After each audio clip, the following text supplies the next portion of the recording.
Hello, welcome back.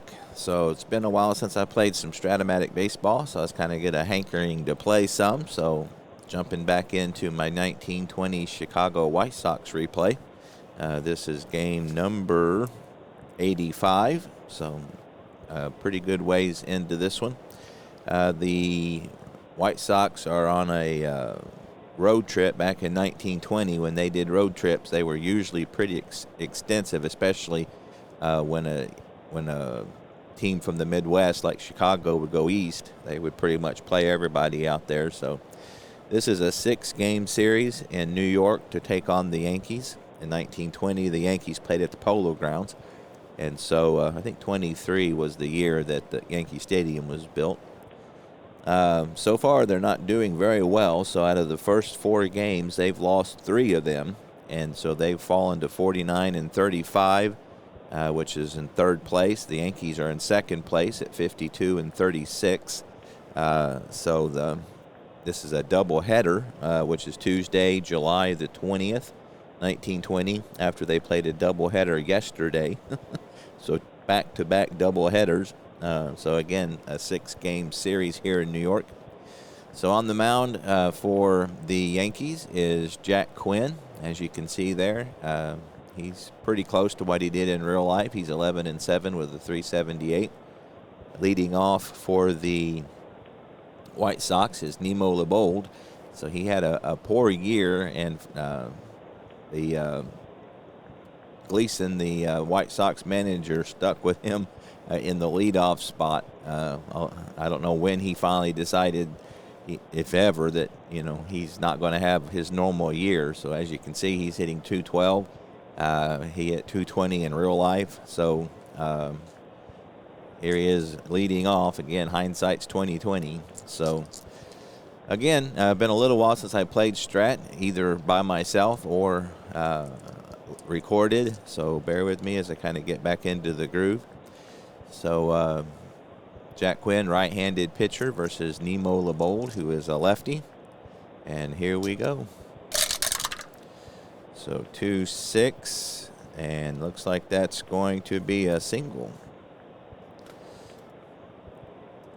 So 2-6, and he rolled a 6, which is, oh, hang on a second here.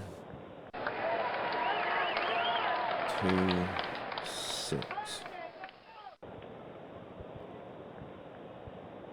I'm missing something.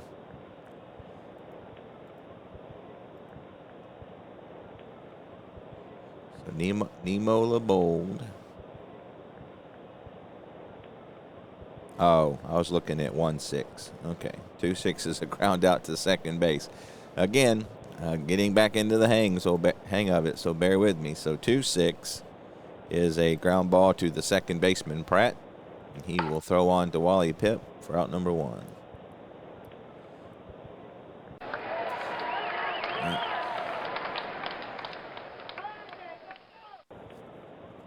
All right. Eddie Collins is hitting 375. He's in a bit of a slump, if you can believe that. He was hitting 400 most of the year, but still 375 is respectable. He'll step in against Quinn. 6-9 versus a lefty, and that's going to be a single.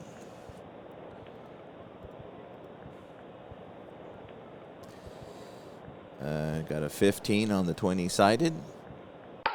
So he pulls that to right field. Musial will play it on a couple of hops, and Eddie Collins is on first with a single. Now, obviously, Strat's running is 1 through 20, so I'm not going to be able to do the color-coded, so I'm just going to do just black.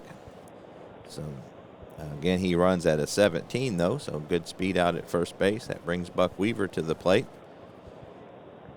Again, many of these guys will not be back for 1921. So the 21 White Sox quite a bit different than the 20, as a lot of them get kicked out of baseball at the end of the year or toward the end of the season. So Buck Weaver hitting 320, a home run, and 66 RBIs. And we missed the tower. All right, 5-8 for a righty, and that's a fly ball out to center field. Ping Bodie patrolling out there. We'll track it down for out number 2.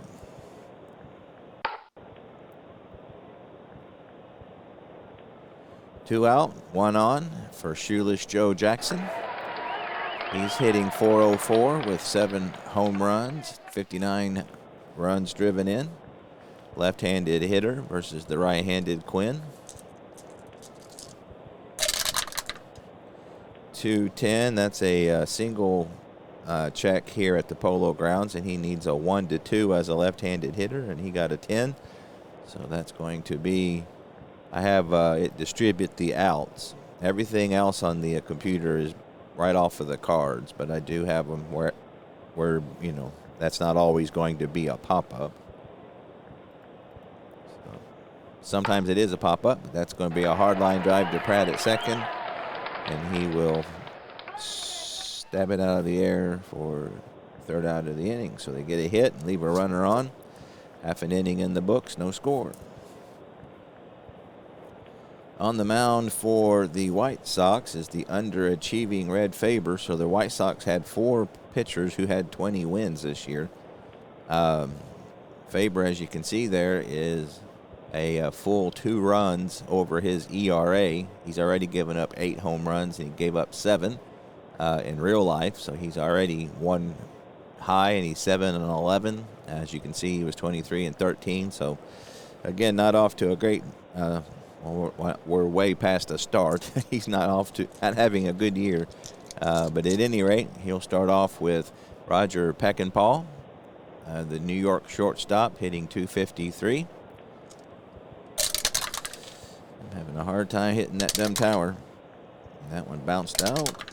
So 6-12. Now I'm not doing injuries because I'm doing as played. So that's going to be a fly ball to left field. Shoeless Joe Jackson is a 113, so that should be a good result for Chicago. Again, he will definitely make the play on the 20-sided die, so an 18 he does. And then he gets a 16, which he just dodges. There was a E2 on 15 and an E3 on 17. He rolls a 16, so he will make the play for out number 1. 1 away for Wally Pipp. Of course, Wally Pipp is famous for being the first baseman that Lou Gehrig replaced to start his Iron Man streak. He's hitting .320, overperforming a bit. He was a good player, though. 4-5, and that's going to be hit out to the opposite field. Shoeless Joe will track that one down for his second put out this inning. 2 away. Hoping Red Faber can get his act together here, and because again he is underperforming substantially. Del Pratt, 2 out, nobody on, hitting .322 with 6 home runs. Again, that's 2 over what he did in his complete year, so he's overperforming a bit. Not a ton of home runs except for Babe Ruth, but there was a lot of hitting, so a lot of high averages. In 1920, 6-9, and that's going to be a strikeout.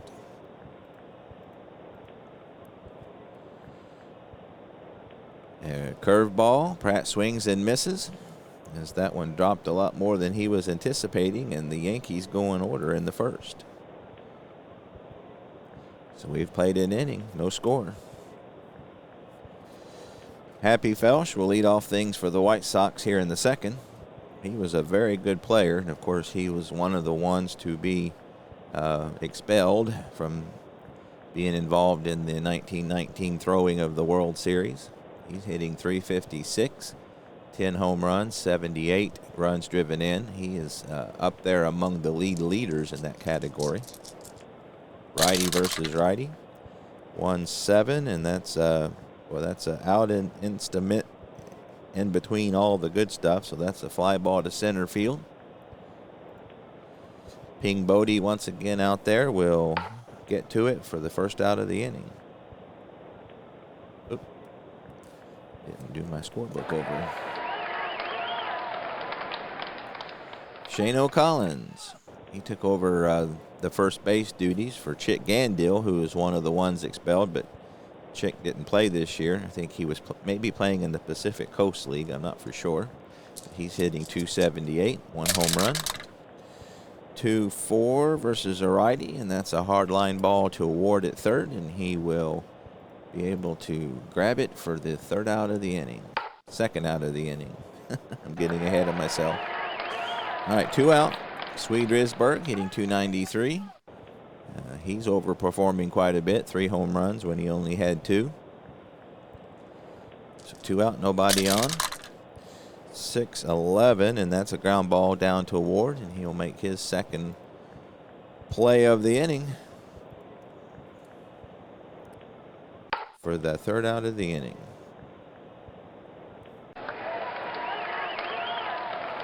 We go to the bottom of the first. No score. Leading off for the Yankees will be Babe Ruth. Babe Ruth had an amazing year. He had 54 home runs. This is his first year with the Yankees, and of course 21 is when they made the World Series. I don't think they won that one, but it was, again, this is the beginning of the dynasty. So he hit 54 home runs, and I'm pretty sure there wasn't any other teams that hit that many. If there was a lot of them that didn't. So again, just an incredible feat that he hit that many home runs when nobody else was. So he's hitting .344. He's got 25 home runs already, 70 runs driven in, having a good year. 6-8, and that's going to be a single.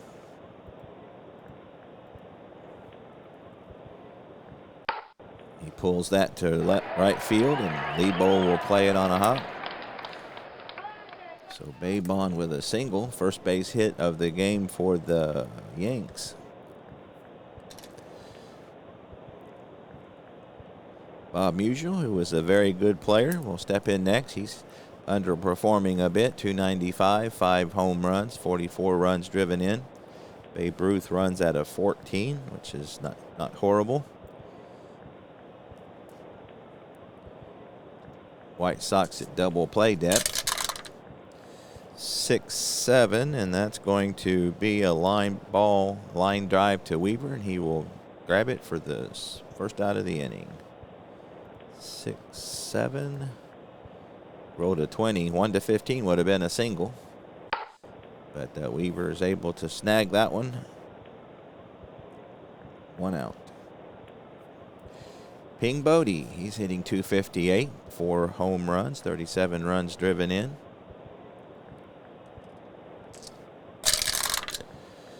6-6, and that's a single to center field.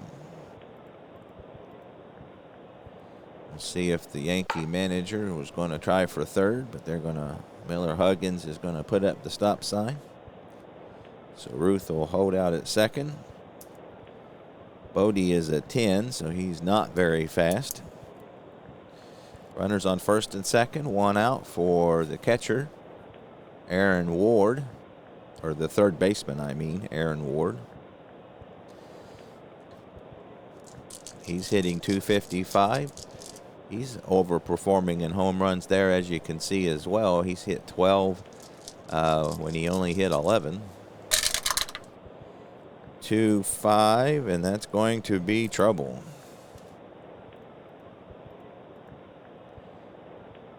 He rolled a 2, so that's going to be hit out to deep left center field. Lots of room out. Lots of room out in right center field, and Ward's going to be in with a triple. So the troubles continue for Red Faber as Ward clears the bases with a 2-run triple.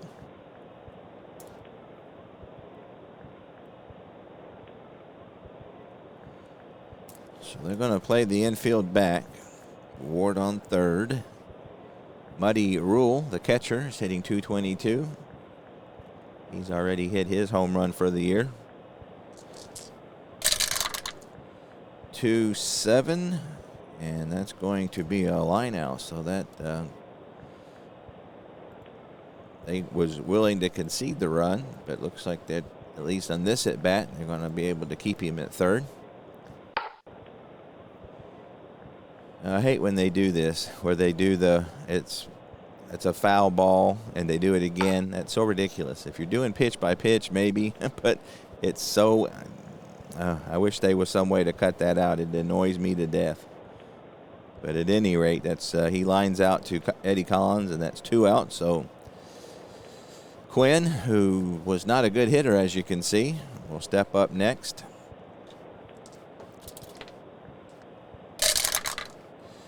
.49. That's a shortstop X.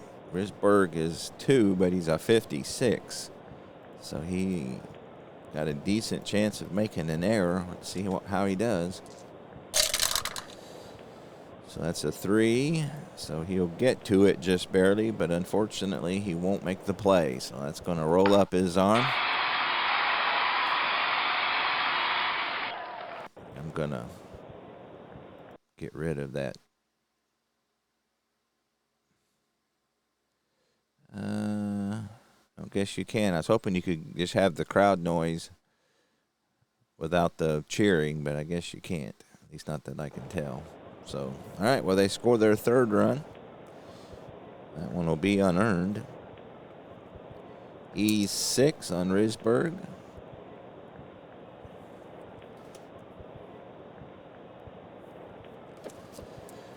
And that brings the top of the lineup with Roger Peckinpah. He flew out. Got runner on first, 2 away.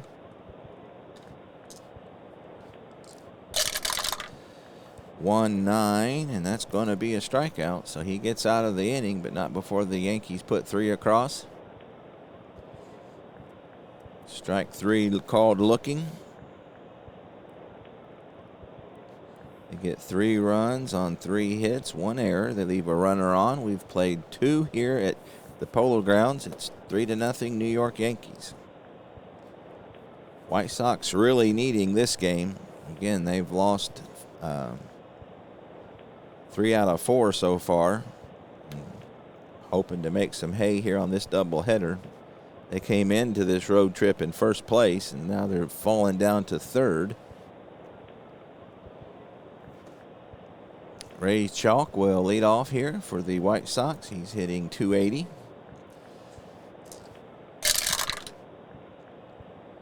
.52, and that's going to be a walk. So first walk of the day issued by Quinn.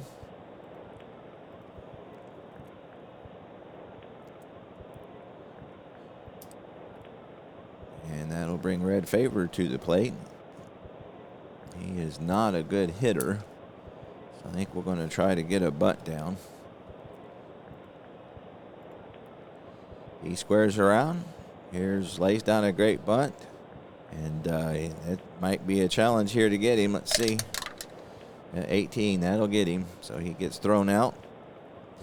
Fielded by Ward, the 3rd baseman, and he fires to first, but he did get the butt down. So sacrifice bunt, 5-4. So you got Chalk, who runs at a 12 on second base. Nemo LeBold, he grounded out in his first at bat. 1 out, runner on second. 1-4, and that's going to be trouble.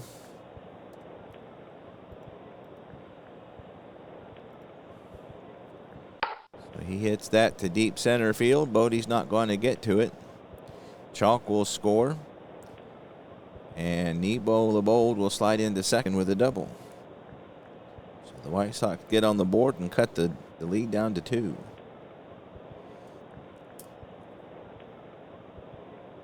RBI, so that now they got the heart of the Yankee lineup, or the White Sox lineup coming up. Eddie Collins, Quinn's got his work cut out for him. Collins singled and didn't get any further than that in his first at bat. 1-5, and that's going to be a single, and that'll drive in a run. Collins pulls it to right field. Leibold, who runs at 15, will score easily. And it is 3-2. RBI for Eddie Collins, his 2nd hit of the game. Again, he runs at 17, so he's got very good speed. So Buck Weaver with the tying run on first. 1 out.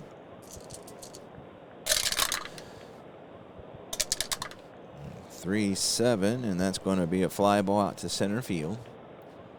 King Bodie will call for it and take it for out number 2. Shoeless Joe Jackson, he lined out in his first at bat. 2 out, runner on first. Again, Collins with good speed over there. 4-7, and that's going to be a hard ground ball, but Pratt will get to it, and he will throw on to first to end the inning.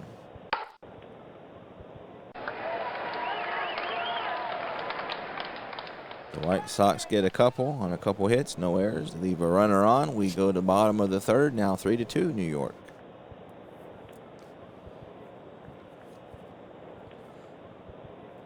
2, 3, and 4 scheduled for the Yankees here in the third. Wally Pipp. In real life, the White Sox won this game 7-5 for their 52nd win of the season. Again, if they win this one, they would be at 50 wins. So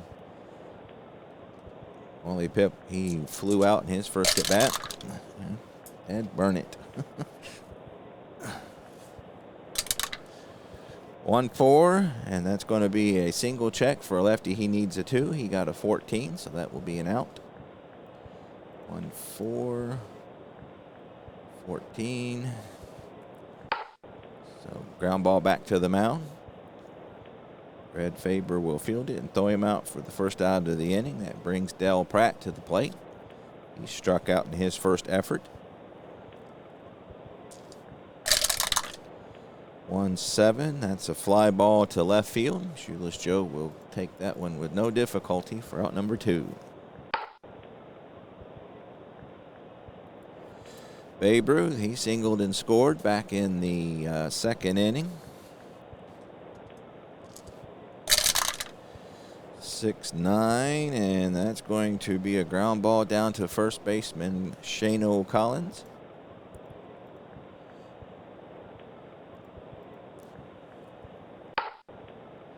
And he will grab it behind the bag and wave off Faber, take it himself to end the inning. So the Yankees go in order here in the third. We go to the fourth, still 3-2 New York.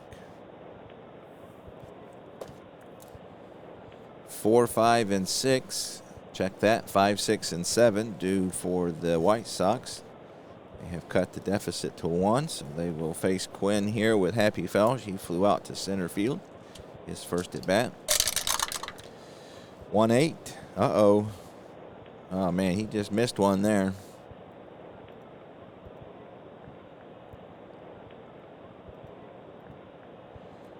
That's hit high, and that's hit deep down the left field, and that's going to be off the wall.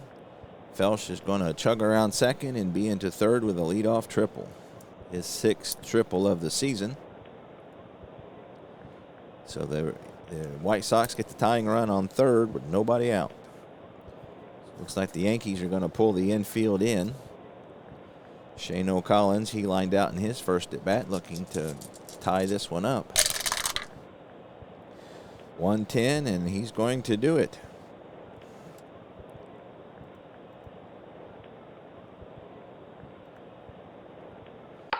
Pulls that one to the left center field gap. That'll be between Ruth and Bodie. Ruth will cut it off in the gap, but Collins will slide into second with his 13th double of the season, and we have a tie ball game.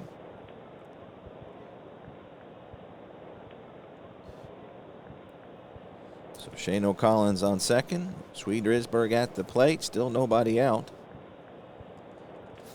3-3. 2-3, and that's going to be a slow grounder to second, or to first base rather. That'll get Collins over to third. His Pipp will field it. Take it himself. Out number 1. So runner on third.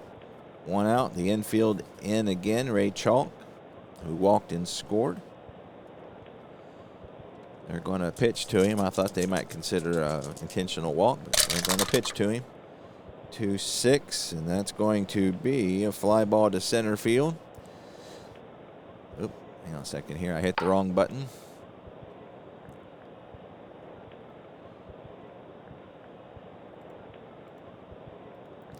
So that's going to be a 2-6. So this one's got a question mark. Bodie has a 0 arm. Collins runs at a 13. And you add 2 when you have the question mark. So they're 1 to 15, and we're going to take those odds. And that's a 1, so he's in safe. So a chalk with a sacrifice fly, which I don't know if that was considered a sacrifice fly then. But he scores, and the White Sox are up by 1.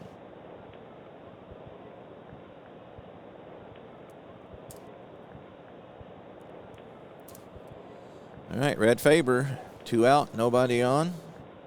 He had a sacrifice fly his first at bat. Let's see. Yeah, so it looks like I had forgotten, but they have the actual pitchers hitting. So I'm just using the pitcher's hitting card as a placeholder. The card is actually on the computer screen, so sorry you're not able to see that, but this one will actually be on the pitcher's card. So that's a 6-5, so that's a grounder down to second. And Pratt will make that with no difficulty to end the inning.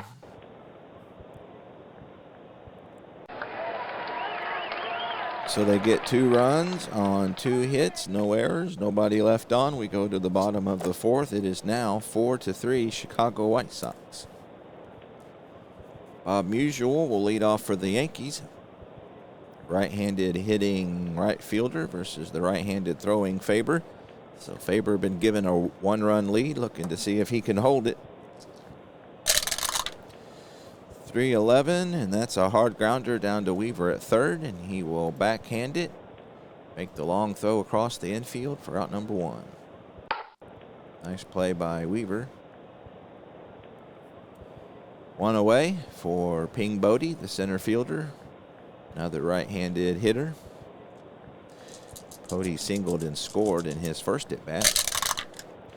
5-10, and that's going to be a third base X. So this time we're going to check Weaver's fielding ability. He is a 237.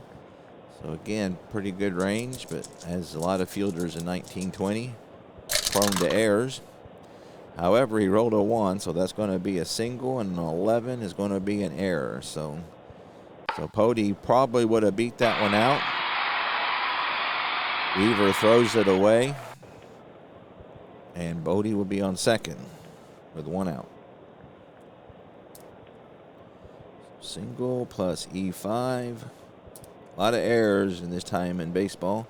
Of course, the fields were a lot rougher, and the gloves were not much more than mittens. So an E5 on Weaver.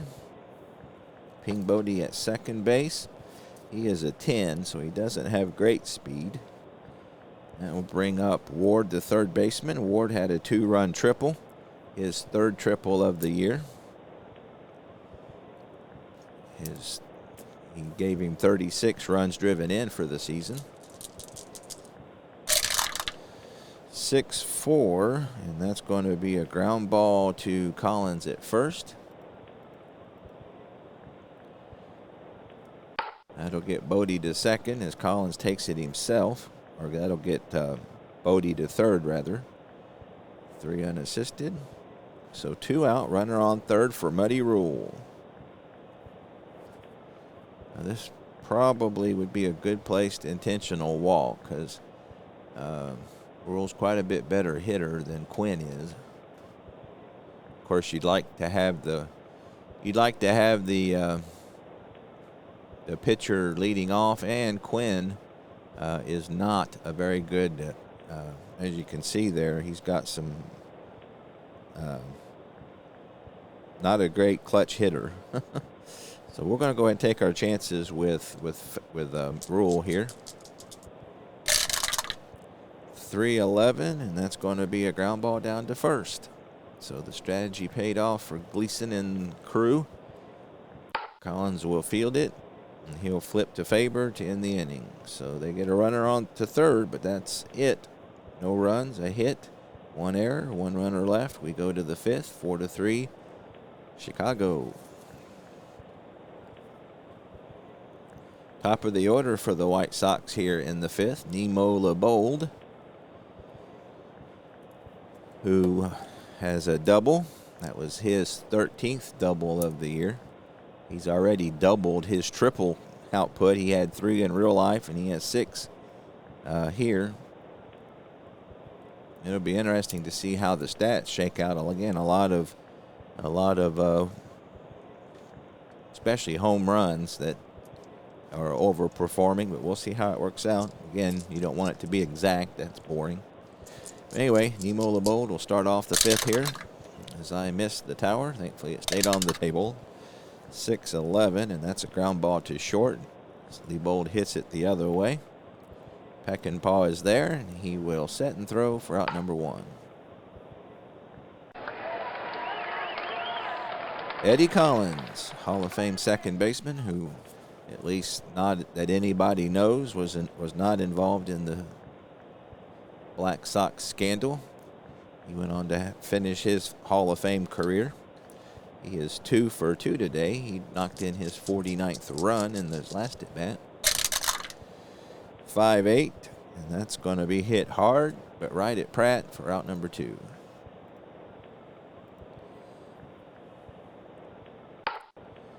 Two away for Buck Weaver. He has flied out to ping Bodie twice. So as you can see my pictures, I was able to, especially the White Sox, I was able to find some better those baseball cards, those cigar cards they had back in that day. I mean, they were almost comical and or scary, depending how you look at it. Some of them were kind of creepy, but so I was able to find some better pictures, especially the White Sox, because again, this is just a single team replay. It's not the whole league. 4-9, and that's going to be trouble. Looks like Weaver gets one to hit. Weaver was a very good ball player as well. So he hits that in the left center field. That'll be beyond Ruth. And it doesn't make it to the wall. A lot of space out there, but plenty of room for Weaver to walk into second with a stand-up double. So 2 out. Weaver on second for Shoeless Joe Jackson, who's 0 for 2 today. Still hitting .402, having quite a year. He obviously would have been a shoe-in for the Hall of Fame if he wouldn't have been banned from baseball. 3-9, and that's going to be a single. He's going to drive in his 60th run of the year. So this replay is kind of fun because I've played into this one deep enough to start getting some stats going. So, but Weaver will score easily on that one. It is now 5-3 Chicago. Again, this kind of a needed win here for Chicago as they've not fared well here at New York so far. But they now have a 2-run lead. That brings Happy Felsch to the plate. Shoeless Joe runs at a 14. Felsch hit his 6th triple to lead off the 4th. He's 1 for 2 today. Of course, every game was a day game in 1920. 2-8, and that's going to be a single.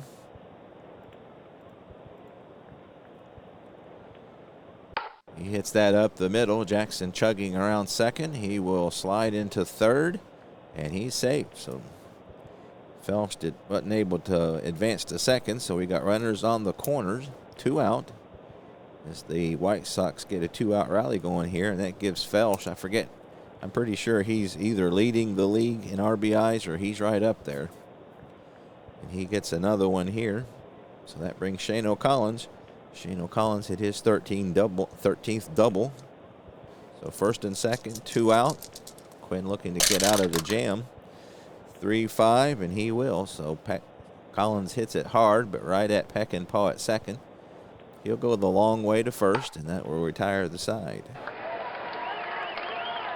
But they do get a run on 3 base hits, no errors. They leave on 2. We go to the bottom of the 5th. It is now Chicago 5, New York 3.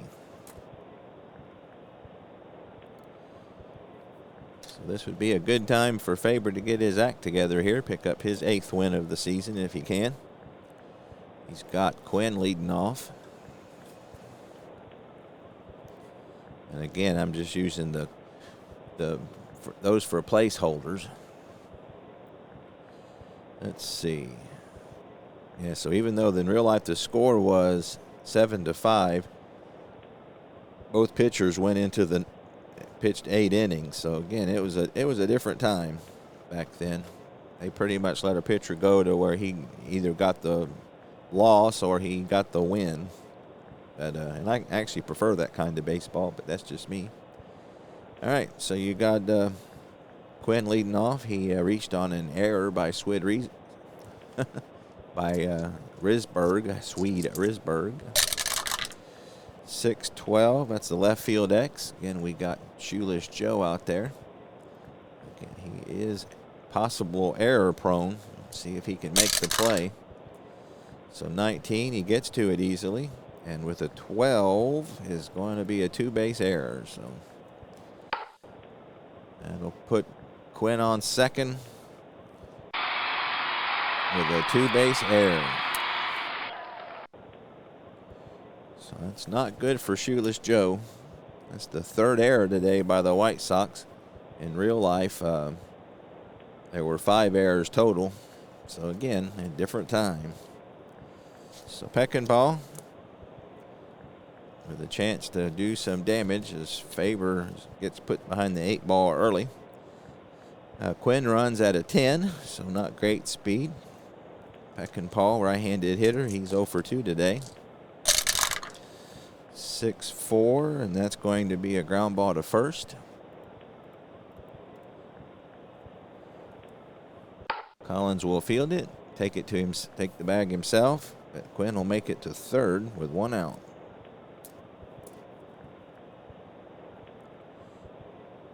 Three unassisted. So they're going to go ahead and play the infield back. We will concede the run for not having a big inning. Wally Pipp is 0 for 2. 5-4, and that's a catcher's. Schalk is very good defense, a 1-4. 5-4, but there's a lot of passed balls in these, so we'll see how that goes. So 19, I think that's going to be good. We got a 13. So again, Schalk, a very good defender, so that's topped out in front of home. Schalk throws to third, or to first rather, and that'll score Quinn. I thought that one might keep Quinn at third, but it didn't. So out 2-3. RBI for Wally Pipp, and it is now 5-4. So that'll bring Del Pratt up. He is 0 for 2. So there's 2 out, nobody on. Get back to my screen here.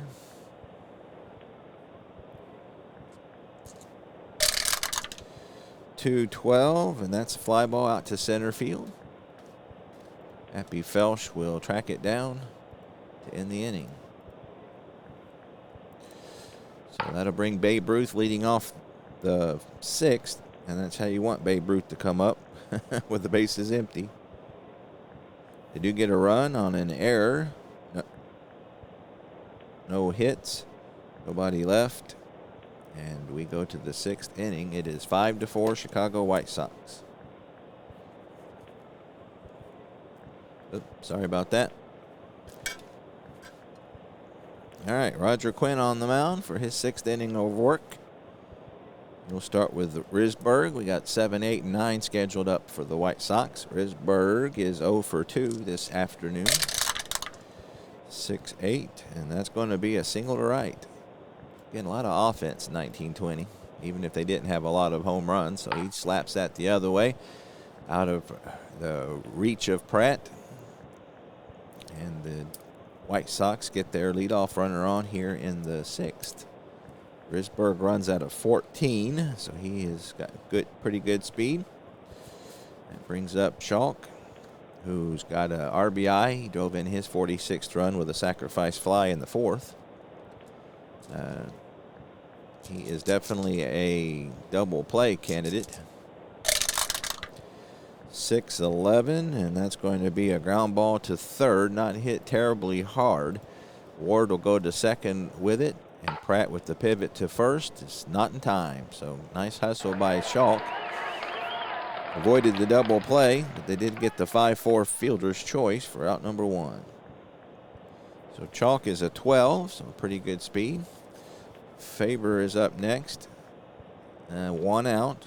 I think we'll let him hit away. He did walk a little bit. 3-7, but that's going to be a whiff.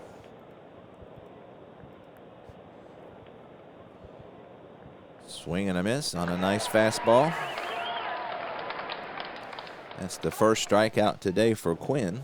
2 out. Ray Chalk still on first base for Nemo LeBold. He has a double in 3 trips.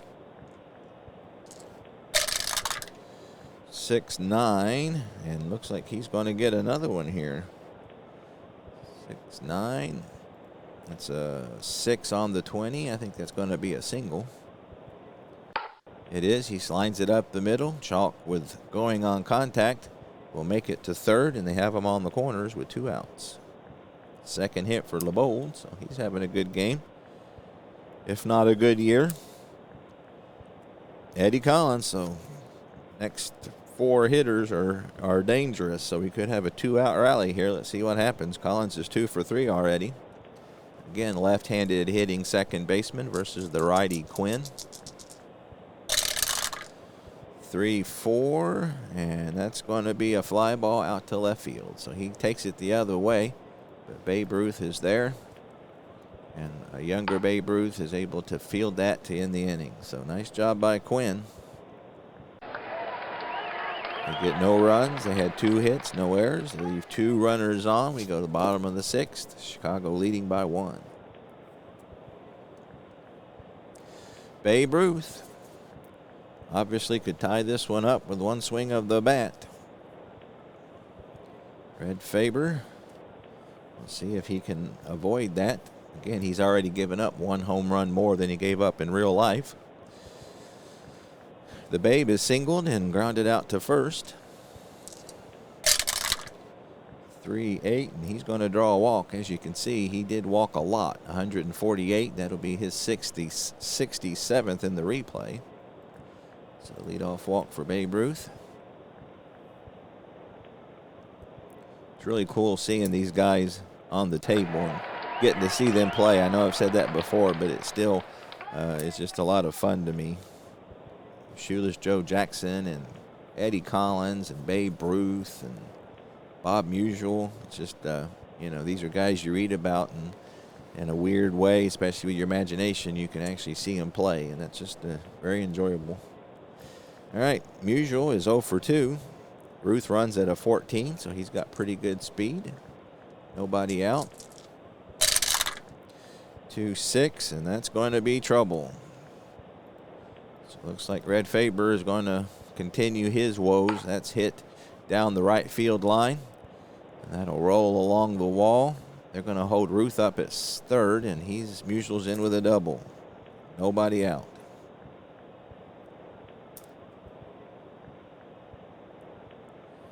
So runners on second and third. Nobody out for Ping Bodie. They're going to bring the infield in here. Trying to cut off the run.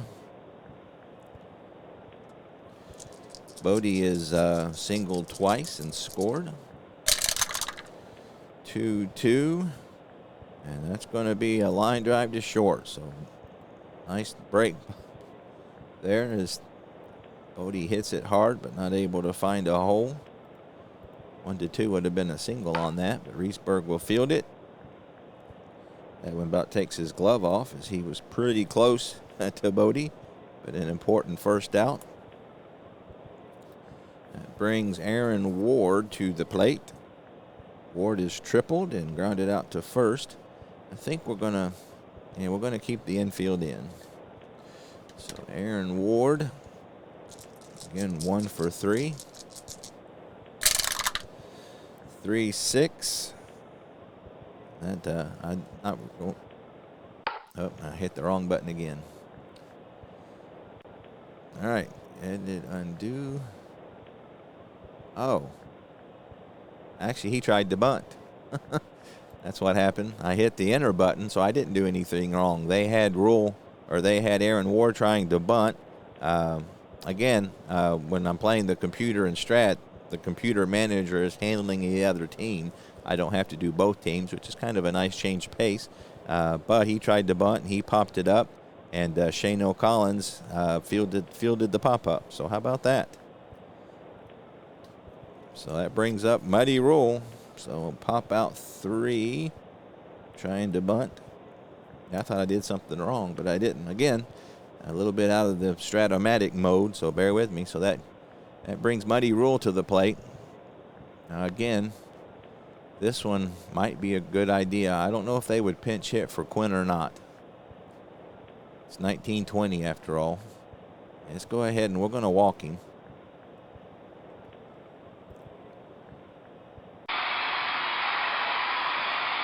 And the crowd rejoices. That's a pretty big rejoicing for an intentional walk, but they're happy about it nonetheless. So the bases are loaded. That brings up the pitcher. Let's see what the Yankee skipper does. He's reached on an error twice. They're going to let him hit. I figured they might. Again, this is 1920 after all. 2-6, and that's a ground ball to first. So the strategy paid off for Kid Gleason as Shane O'Collins fields it and flips to Faber to end the inning. So that was a crazy one. Nice job by Faber there. I was talking about how crappy he was again, and he came through. So no runs, 1 hit, no errors. They left the bases loaded. We've played 6 here in New York at the Polo Grounds, 5-4 Chicago. Got a good game going. In my first game back to Strat in a while. All right, we got 3, 4, and 5 scheduled up for the White Sox here in the 7th. Leading off will be Buck Weaver. He's 1 for 3 with a double. That was his 25th double of the season. Even though they didn't have a ton of home runs, they did have quite a few extra bases. Some of these ballparks, like the Polo Grounds here, for example, were very spacious, so they could hit and run a while. All right, 5-9. That's going to be a shortstop X. Peckinpah is a 1, but he does have a 32 E rating, so we'll see how that works out for him. So we know he'll make the play on the 20. Ooh, that's a 1. So how about that? That's a great play. A 6, and he doesn't make an error. So that's going to be a highlight reel film play by Peckinpah as he dives in the hole, up and throws, and gets him by a step. That is one cool thing about Strat-O-Matic's fielding X's. You know that he's a 1, and when you roll a 1, only a 1 would make that play. So it kind of gives you a little bit of the feeling of when a guy makes a really good play. At least that's how I play it in my mind. So that's kind of a fun thing with the X rating in Strat. But at any rate, 1 out for Joe Jackson. Joe drove in his 60th run with a single. He's 1 for 3. 5-10, and that's another X to the shortstop. So looks like Peckinpah will get a chance to flash some leather again. Let's see what he does. So he gets an 8, and 14, and he makes the play. 13 and 15 would be errors, but so that one's hit up the middle. Peckinpah ranges far to his left and throws from behind second base for another good play. So Peckinpah putting on a defensive clinic out there today. 2 out. Happy Felsch. Felsch is 2 for 3. Drove in his... Oh. Now, they didn't give him an RBI for that. That's interesting. His last at bat, I thought he drove in a run, but they're saying he didn't.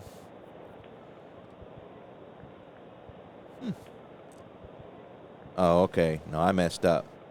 Jackson drove in the run, and Jackson made it to third. So, scoring error. That's one good thing about playing with a computer. It'll keep you in line. All right, 2 out. Felsch up to plate. 1-5, and that's going to be something good for Mr. Felsch. It's a 13, so that's going to be a double. His 27th. So he pulls that in the left center field gap, high and deep. Nobody will get to it. Bodie with good speed runs it down. Felsch thinks about going to third, but he's going to hold up at second with a double. So he's a home run away from a cycle today. So 2 out, runner on second for Shane O'Collins, who is 1 for 3 with a double himself. He drove in his 42nd run of the season. 2-3, and that's going to be a ground ball down to second base. Pratt will field it, throw on to Pip to end the inning. 7th inning stretch time here at New York.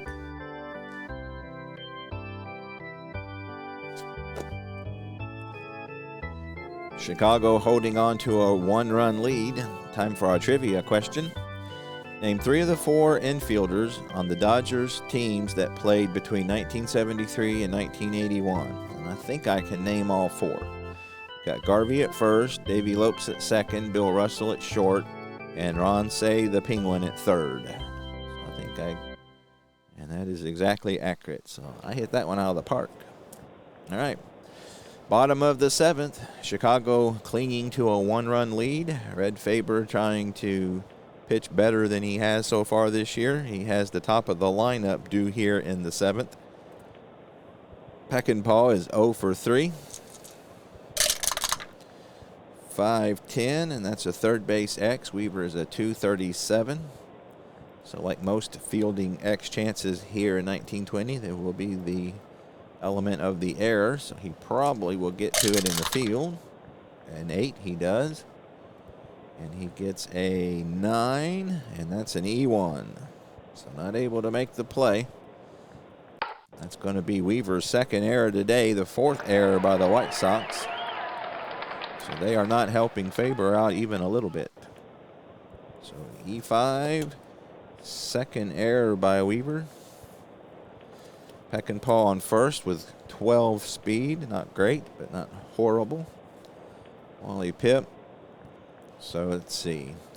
I think the rule is you play for a tie at, how is it? You play for a tie if you're the visiting team and for the win if you're at home. So I wonder if Wally Pipp should bunt here. I think he will. We're going to try to lay down. Well, actually, I'm not managing the Yankees. I keep forgetting I'm not doing both teams. So let's see what the Strat-O-Matic Yankee skipper does. Yep, they're going to have him lay down a bunt. It's a good one. And Buck Weaver has no chance. He'll throw to first to get the out. So, yeah, I forgot I'm not managing both teams. So that's a sack bunt. 5-4 on the putout. 1 away for Del Pratt.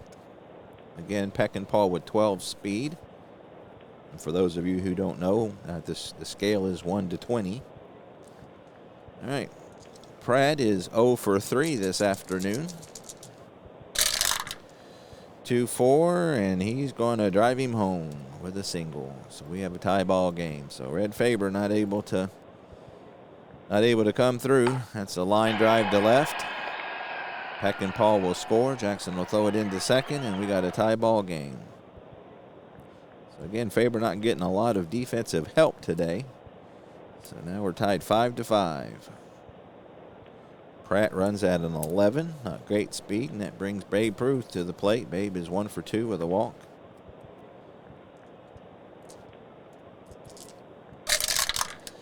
And that's a strikeout. So Babe struck out 80 times, which was quite a bit back in those days. But so big strikeout there by Faber as he gets the Babe to swing hard and misses one. 2 out. Runner still on first for Bob Musial. Musial hit his 16th double of the season in his last at bat. 1 for 3 today.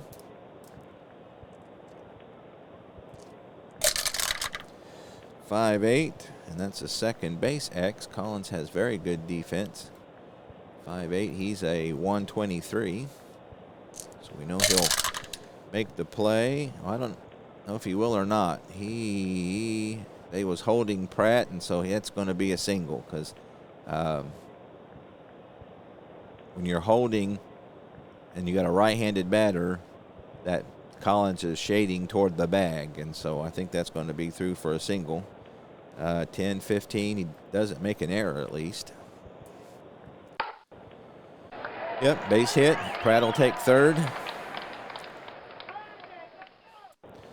So that little bit of detail there you get in Strat-O-Matic. The fact that he was trying to help hold the runner on. So they have him on the corners. 2 out for Ping Bodie. Bodie is 2 for 3. Big at bat here for Faber. 5-4, and that's a catcher's card X. And we know Schalk has excellent defense, so hopefully this will turn out well for Chicago. So he gets a 6. I think that's a pass ball chance. 11-13, no error. And that's popped up in foul territory, and Schalk makes a good play. So that was not a pass ball. So a foul out 2, and that'll do it for the Yankees, but they tie it up on 2 hits, 1 costly error by Buck Weaver. They leave 2 on. We go to the 8th. It's 5-5. Swidreysburg will lead it off for the White Sox. They've got 7, 8, and 9 due up. Risberg is 1 for 3. 110 against the righty, and he's going to draw a walk. Walk number 22 of the year. That's the second walk that Quinn's allowed.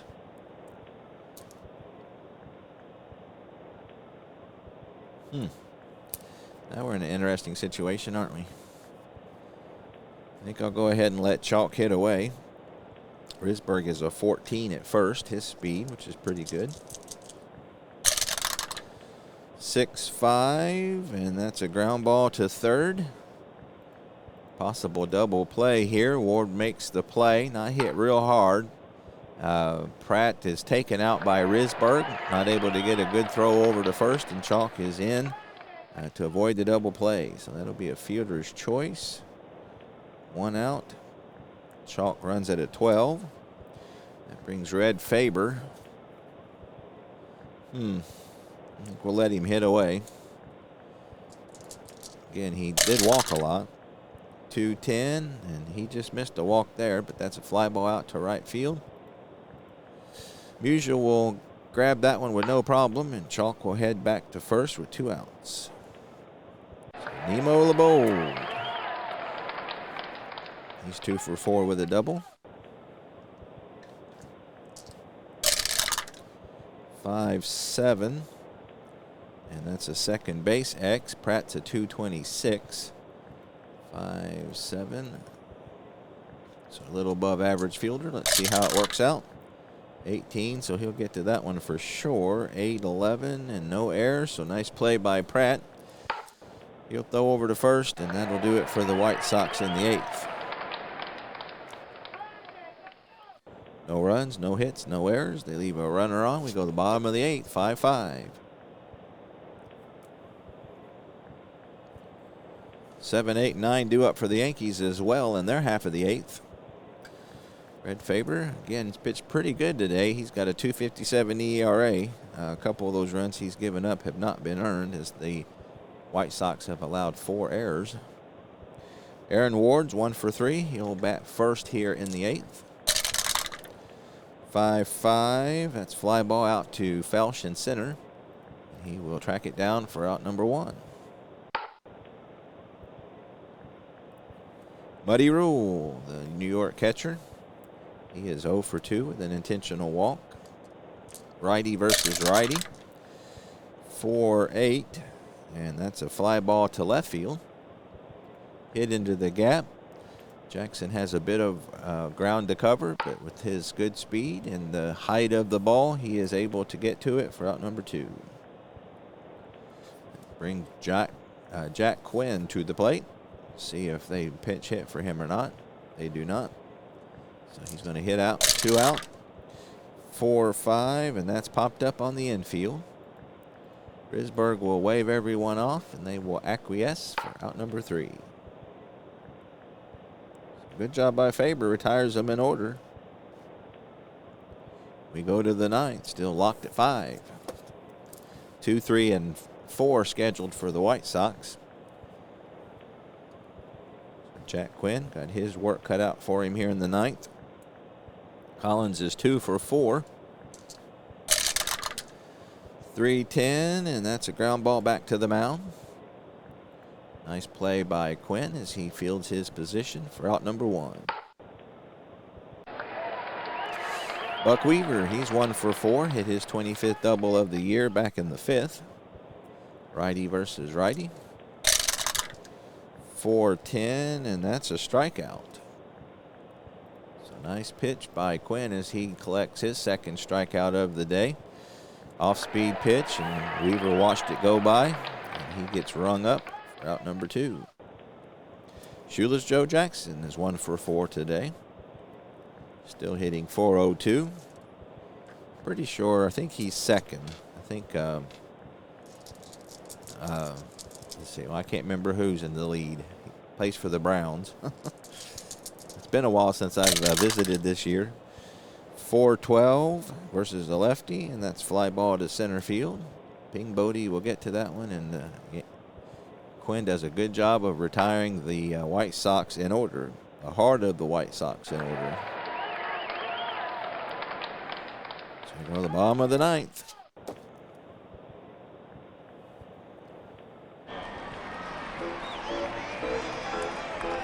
I don't know if they had organs in 1920. But we'll go with it.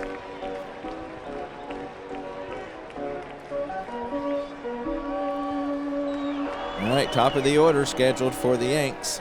Roger Peckinpah, he is 0 for 4, reached on an error and scored. Right-handed hitter versus the right-handed throwing Faber. 3-3, and that's a slow grounder down to 3rd, or to 1st rather. Collins will field this one. And he'll wave off Faber and run to the bag and gets him by a step. So 3 unassisted for out number 1. Wally Pipp, 0 for 3 with a sacrifice and an RBI. 1-7, and that's going to be a solid single. 1-7, 15.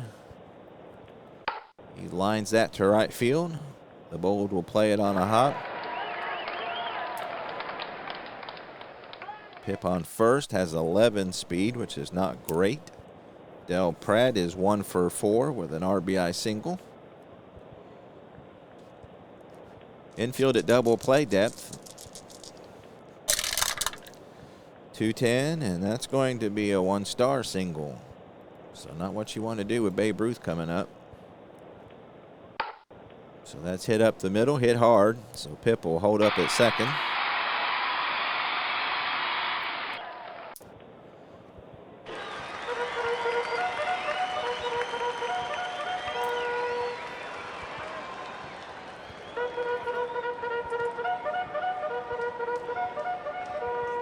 So even though I'm obviously rooting for the White Sox, this is kind of exciting. You got runners on 1st and 2nd.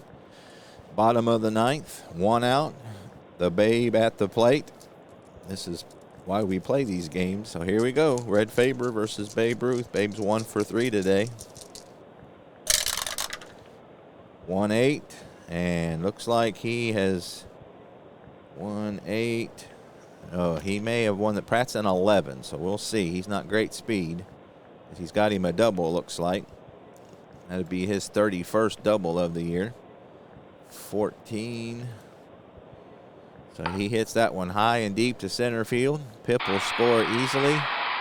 And Pratt's going to score. And that's the ball game. How about that? The Babe comes through with a towering double to center field. And that's the ball game. Well, if you're going to lose, that's the way to lose. Again, I was kind of rooting for the White Sox because they really needed this. They have now lost 4 out of 5. They got one more. They got the second game of a doubleheader to salvage something, but they have really fallen on hard times.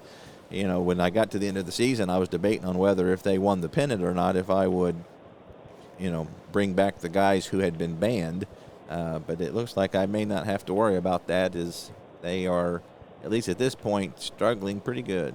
So let's look at our box score. Fun game. All right, so the Yanks win 6-5. Again, those 4 costly errors probably was the game. Faber, unfortunately, falls to 7-12. His ERA is 4.85. So of the 6 runs he gave up, only 3 were earned. Jack Quinn wins to go 12-7. He allowed 5 earned runs. His ERA is 3.84. Babe Ruth, obviously, with the play of the game, with the bases clearing double. Actually, he only needed to score 1, didn't he? Yeah. So it didn't matter if Pratt. I was wondering. I said Pratt didn't score, but they only needed 1, and so Pip scored easily. So yeah, that I wasn't paying attention for some reason. I was thinking they were behind by 2, but they were behind by 1, and it was actually tied. So they only needed the 1. All right, so that would be. Let's see, that's Ruth's 31st double. We'll go ahead and make the Babe the star of the game. And so there you have it from the Polo Grounds in New York. Little Strat on the table. I enjoyed that. It's been, again, quite a while since I've played any Strat. And this is, of all the Strat projects I have started, which are numerous and many, this is the one that I'm furthest along in. So, again, this is game number 85. So, at 154 seasons, I'm over half. So, that's... I've been working on it. I think I looked, and some of these videos were like 2 years ago, because this isn't the first time this project's been on the channel. But this one is, again, you just work on them when you can. It's fun to get back to them, and, you know, at least I haven't lost all the other 84 games. So, again, a lot of fun. If you're going to lose to the Babe. So I appreciate it very much, and I'll see you next time.